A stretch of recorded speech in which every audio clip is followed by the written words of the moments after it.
In this video, I'm going to tell you about the 3 biggest obstacles to healing your PTSD when you're in relationship. Start with healing one trigger at a time. You can do this. I'm Tamara Ridge, the therapist that's been there. And now I'm here to help you heal your PTSD so that you can improve your relationships. So let's talk about it. The first obstacle to healing your PTSD in relationship is thinking you're safe when you're not. Now, this comes from a childhood history of trauma. Most adults who harm a child actually will harm the child while at the same time giving the child the message that they're safe and that everything is okay and there's nothing to worry about. What this does is conditions you, if that was your situation, to believe that you're okay and safe when you're not, because the situation that you're in is familiar to you, because it's very similar to your childhood experience.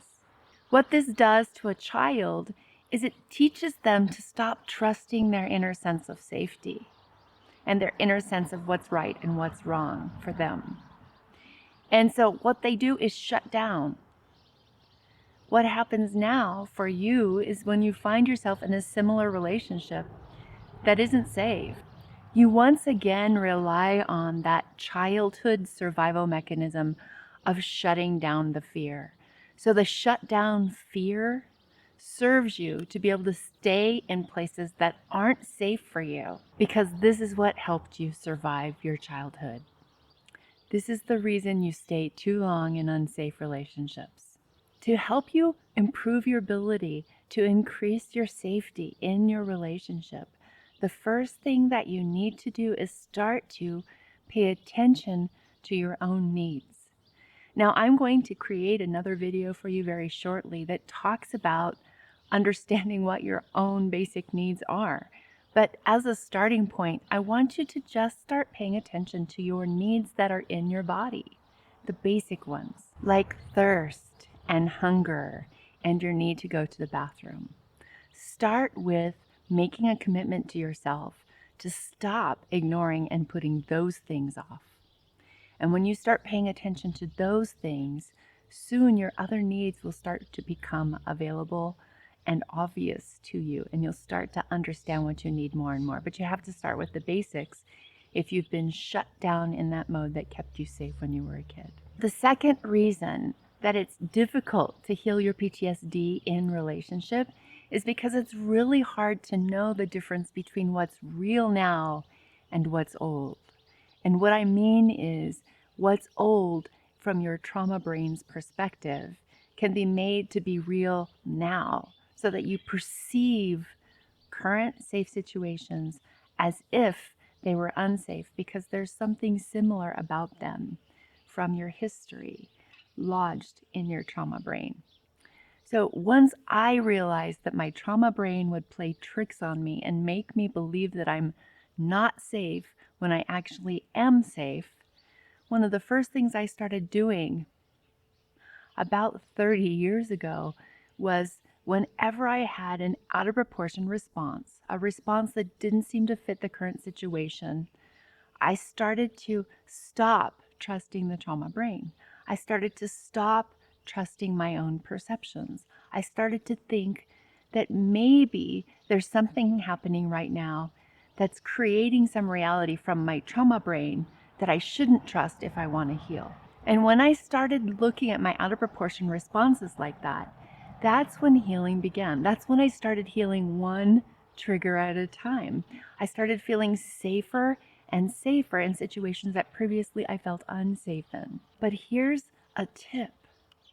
The way you know you're triggered is when you have a response. It can be an internal response or a response where you're yelling or freezing or shutting down, where your behavior doesn't match the situation. It can even be places where you leave things too messy. So any activity or inactivity that doesn't fit is a signal to you that there's a trigger there, that your brain is telling you that something old is present now. The complication with that is that when you're in relationship, there are 100 million opportunities for your trauma brain to say, oh, when somebody blinked too slowly at you before, it meant they were angry. And now your partner is blinking slowly. It means that there's danger here. So the problem in unsafe relationships is that when you have an out of proportion response, your partner will blame you for your response, will not take responsibility for their part in triggering you, even if they didn't do it on purpose. They'll call you names, they'll make fun of you, they'll laugh. They make you feel small for the struggle that you're having. They may even tell you that you don't know what you're feeling, that you're crazy. Those are the signals that this is an unsafe relationship. When you're safe in relationship, your partner will never blame or criticize you for having an out of proportion response. Instead, they'll encourage you to work through it, to figure out what's going on, and they'll take responsibility for their part in the situation that led to the triggering. That's not to say that they will accept blame for the fact that you're triggered, but they will want to learn about you and help you work through your triggers.